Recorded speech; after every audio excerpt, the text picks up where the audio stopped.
My name is Ava Morgan. I was 25 years old the night my parents told me not to ruin the family image. Those were the first words my mother said when she opened the door. Not hello, not welcome home, just a warning. Please don't embarrass us tonight. I hadn't been home in almost 3 years, yet somehow I was still the problem. I stepped inside and immediately saw what this really was. Not a family dinner, an event. Relatives, neighbors, friends, about 15 people, and right in the center of everything sat my older sister Madison, the golden child, the successful daughter, the one my parents never stopped bragging about. Ava actually came, Madison said with a laugh. A few people smiled. My mother quickly added, "Tonight is Madison's night, sweetheart. Let's keep the focus on her." There it was again, the family image, the same thing I had been hearing my entire life. Madison had always been the daughter who could do no wrong. I was the daughter who left. 5 years earlier, I started a software company in Charlotte. My family never took it seriously. Whenever I talked about business, Madison called it a hobby. My parents agreed. Eventually, I stopped talking about it. What they didn't know was that the hobby had become a company, and the company had become very successful. Successful enough to acquire other businesses. Successful enough to employ hundreds of people. Successful enough that my family would never believe the truth. Dinner started. Halfway through the meal, my mother stood and tapped her glass. "I want everyone to congratulate Madison on her promotion." The room erupted in applause. Madison smiled proudly. She stood and thanked everyone. Then she looked directly at me. "And maybe my little sister will learn that real careers still matter." Several people laughed. I didn't. Because Madison's promotion wasn't the flex she thought it was. See, 8 months earlier, my company had acquired the healthcare corporation where Madison worked. She never knew who owned it. She never knew who signed off on executive decisions. And she definitely never knew one important fact. 3 weeks earlier, her promotion request landed on my desk. I was the person who approved it. While my family sat there celebrating Madison's success, none of them realized something. The woman they called a disappointment was technically Madison's boss. And before this dinner ended, the entire table was going to find out. Dinner continued, but the atmosphere had already changed, at least for me. I sat quietly while everyone around the table praised Madison.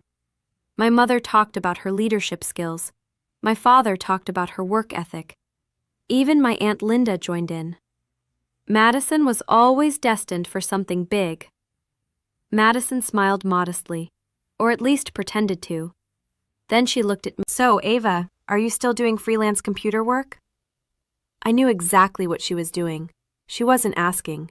She was performing. The audience just happened to be sitting around the table. I took a sip of water. "I stay pretty busy." Madison laughed. "That's not really an answer." A few people smiled. My mother quickly jumped in. "Your sister has always been private." Private. That was one word for it. The real reason I stopped talking about my life was much simpler. Nobody in this family ever listened. Years ago, I would have tried explaining. Not anymore. The conversation shifted back to Madison. She spent the next 10 minutes talking about her promotion, her department, her responsibilities, the executives she worked with, the future of the company. The more she talked, the harder it became for me to keep a straight face. Because some of the executives she mentioned reported directly to me. One of them had called me earlier that week. Another had attended a leadership meeting with me 2 days ago. Madison had no idea. To her, I was still the family failure. Then my father asked a question. "How many employees does your division have now?" Madison smiled proudly. "A little over 300. Several people looked impressed. "That's a lot of responsibility," my aunt said. "It is," Madison replied, "but somebody has to lead." The comment was aimed directly at me. I noticed my mother watching for my reaction, waiting, expecting, almost hoping I would say something. Instead, I smiled. Sounds like a big job. Madison seemed disappointed that I wasn't taking the bait, so she tried again. You know, Ava, if you ever want something more stable, I might be able to help you get an interview. The table went silent, not because it was rude, because everyone thought it was generous. My mother looked proud. My father nodded approvingly, like Madison was offering charity to a struggling relative. I almost laughed. Instead, I said, "That's very kind of you." Madison leaned back in her chair, satisfied. She thought she had won. Then my cousin Ethan asked a simple question. "What company do you work for again?" Madison answered immediately. "Hartwell Medical Solutions." I noticed several people looking at me, waiting to see if I was impressed. The truth was, I knew more about Hartwell than anyone sitting at that table, including Madison, especially Madison, because 6 months earlier, Hartwell's executive team had presented quarterly reports directly to me. I knew their numbers, their budgets, their expansion plans, everything. The irony was almost painful. My family spent years believing Madison was the successful one, and I was the disappointment. Yet the entire conversation tonight existed because of decisions made inside a company I owned. Still, I kept quiet, not because I was afraid, because timing matters, and this wasn't the right moment. Not yet. Dessert arrived. People relaxed. Conversation split into smaller groups. The dinner was becoming comfortable again. Then my mother made a mistake. She looked around the table and smiled. You know, I always worried about Ava. The room got quiet. I felt every eye shift toward me. My mother continued. Madison always knew exactly what she wanted. Ava was different. Different. That word again. The polite version of disappointment. My father didn't stop her. Nobody did. Madison lowered her eyes to hide a smile, and for the first time that night, I felt something change. Not anger, clarity. I had spent years hoping these people would see me differently, respect me, understand me. Tonight proved they never would, because they had already decided who I was, the successful daughter and the failed daughter, the winner and the disappointment. The funny thing, they had no idea how wrong they were. I looked across the table at Madison. She was laughing with 2 guests, completely confident, completely comfortable, completely unaware. And as I watched her, I realized something. Before this night ended, she was going to discover exactly who had approved her promotion. And when that happened, the family image my parents cared so much about was going to crack. Dessert plates were being cleared when the conversation turned back to work. Madison loved talking about work. More specifically, she loved talking about herself. One of the guests asked how her promotion happened. Madison smiled. The executive team noticed my performance. They said I was management material. My mother looked like she had just won an award herself. I always knew she was special. Madison nodded. I've worked hard for everything I have. Then she glanced at me. Some people wait for opportunities. Other people create them. The message was obvious. Several people looked in my direction, waiting, again. I stayed calm. That's true. Madison seemed surprised. She was expecting an argument. She didn't get one. Instead, I asked a simple question. Who told you about the promotion first? Madison smiled proudly. My regional director. And who approved it? She shrugged. No idea. Some executive above him, I guess. I nodded slowly. Interesting. Very interesting. My cousin Ethan laughed.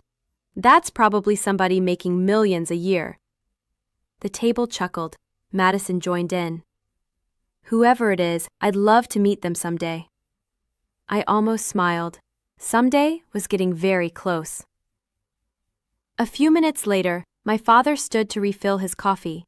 As he passed behind my chair, he quietly said, "You've been very mature tonight."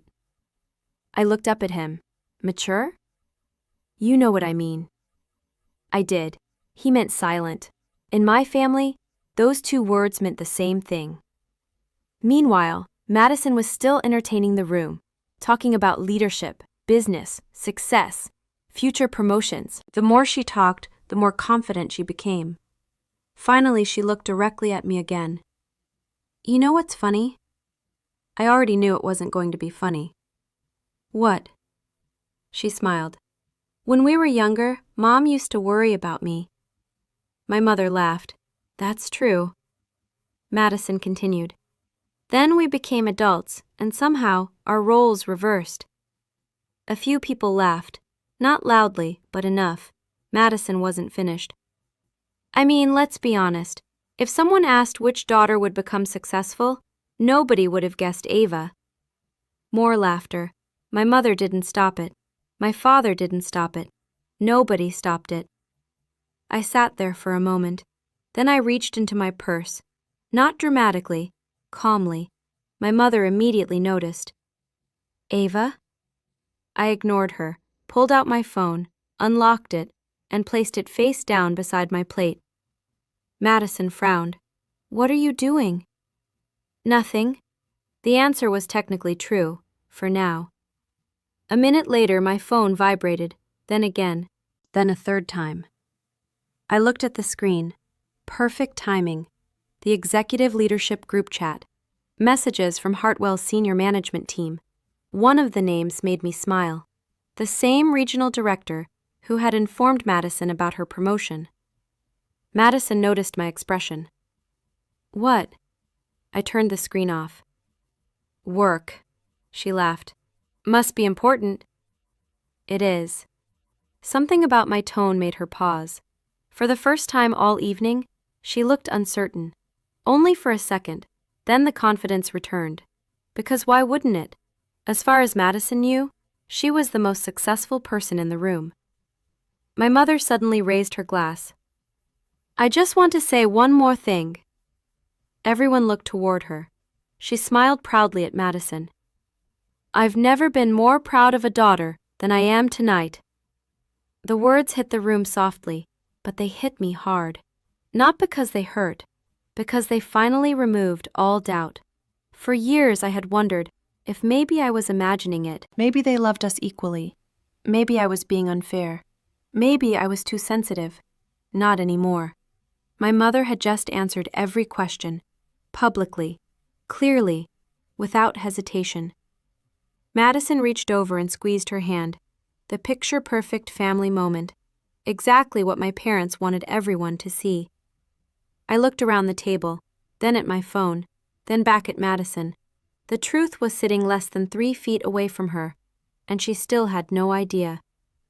But that was about to change, because my phone vibrated again, this time with an incoming call, from Hartwell's Chief Operating Officer, the same executive who reported directly to me, and when his name appeared on the screen, everything started to fall apart. The phone kept vibrating. Madison noticed the name before I could turn the screen over. Her smile faded slightly, not because she recognized me, because she recognized him. Wait, she said. Why is Michael Carter calling you? The table went quiet. Michael Carter was Hartwell's chief operating officer. Even my parents knew that name. Madison stared at the phone, then at me, then back at the phone. I answered. Hello, Michael. The room became completely silent. Sorry to bother you on a Saturday evening, he said. I just needed approval on the Phoenix acquisition before Monday. I'll review it tonight. Perfect. Also, congratulations on the Hartwell expansion. The board loved your presentation. Thanks. We'll discuss the details Monday. A few more words, then I ended the call. Nobody spoke. Madison looked confused. What was that? I picked up my water glass. Work. No, she shook her head. What was that? The confidence she'd carried all night was gone. My mother looked between us. Ava? I set down the glass very carefully. Then I looked directly at Madison. You said earlier You'd like to meet the executive who approved your promotion. Madison laughed nervously. What does that have to do with anything? I held her gaze. Everything. The room felt smaller. Nobody moved. Nobody spoke. My father slowly lowered his coffee cup. Madison's smile disappeared completely. I continued. 8 months ago, Morgan Systems acquired Hartwell Medical Solutions. Madison frowned. I know that. Good, I nodded. Then you probably know Morgan Systems owns a controlling interest in Hartwell. She nodded again, still not understanding. My mother looked lost. My aunt stopped eating. I took a breath, then said the sentence that changed the entire evening.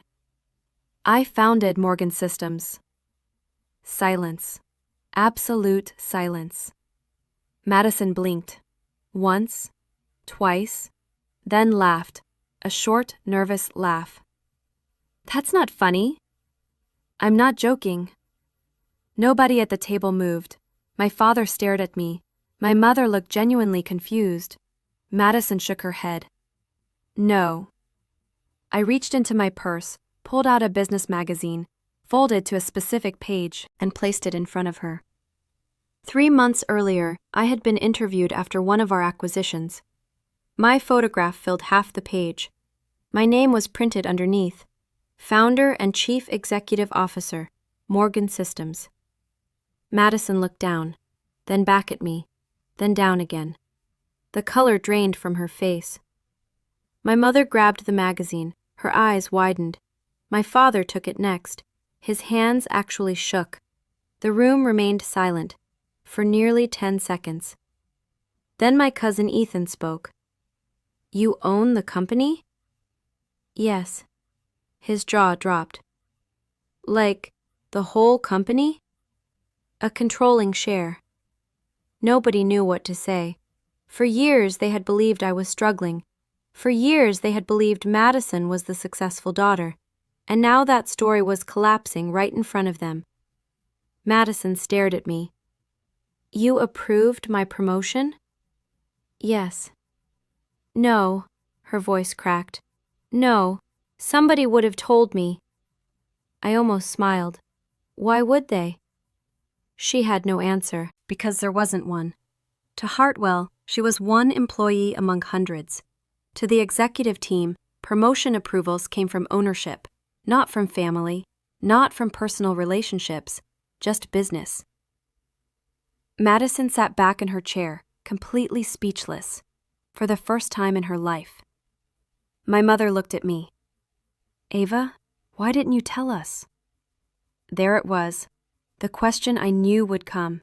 I looked around the table, at the relatives, the neighbors, the people who had laughed earlier, then back at my mother. Because every time I tried talking about my work, you called it a hobby. Nobody spoke.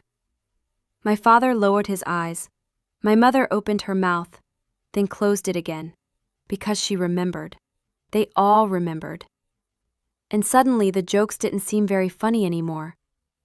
Nobody spoke for several seconds. The room felt completely different now. Not because I had raised my voice, not because I had argued, because the truth had finally entered the room. Madison sat frozen in her chair. The same woman who had spent the entire evening talking about success suddenly couldn't find a single word. My mother was the first to speak. Ava, we didn't know. I nodded. I know. Those 3 words seemed to hurt more than if I had yelled, because it was true. They didn't know. Not because I hid it, because they never cared enough to ask. My father slowly looked up. How big is the company? I almost laughed. That was his first question. Not how are you? Not are you happy? Not are you proud? Just numbers. About 400 employees. The room went silent again. My Aunt Linda stared at me. 400? I nodded. Madison still hadn't said anything. She was staring at the magazine on the table, at my photograph, at the title underneath my name, like she was hoping it would disappear. It didn't. Finally, she looked at me. Why didn't you tell me? I held her gaze, the same reason I stopped telling you everything else. She looked away first, for the first time in our lives. My mother suddenly reached for my hand. Ava, maybe we've made mistakes. Maybe. The word almost made me smile. Years of being ignored. Years of being dismissed. Years of being treated like an embarrassment. And somehow it was still just, maybe. I gently pulled my hand back, not out of anger, out of clarity. There is a difference. My father cleared his throat. I think we owe you an apology. The room became quiet again, because nobody had ever heard him say something like that before, not to me. My mother nodded. You're right. Then she looked directly at me. We were wrong. I believed she meant it, at least in that moment. But some things arrive too late. Respect after success isn't the same as support before it. That lesson took me years to learn. Madison finally stood up. Her eyes were red. I need some air. Then she walked out the back door. Nobody stopped her. Nobody followed. For once, she wasn't the center of attention. The rest of the evening ended quietly. No more jokes, no more comparisons, no more speeches, just silence. About 30 minutes later, I stood to leave. My mother followed me to the front door. Ava. I turned. She looked smaller somehow, less certain, less in control. I really am proud of you.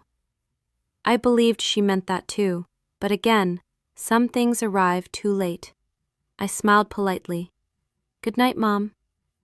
Outside, the night air felt cool, peaceful. For years, I thought I wanted my family to finally see me, to understand me, to choose me. That dinner taught me something different. The people who truly value you don't wait until you're successful to do it. They don't need proof. They don't need titles. They don't need magazine articles. They believe in you before everyone else does.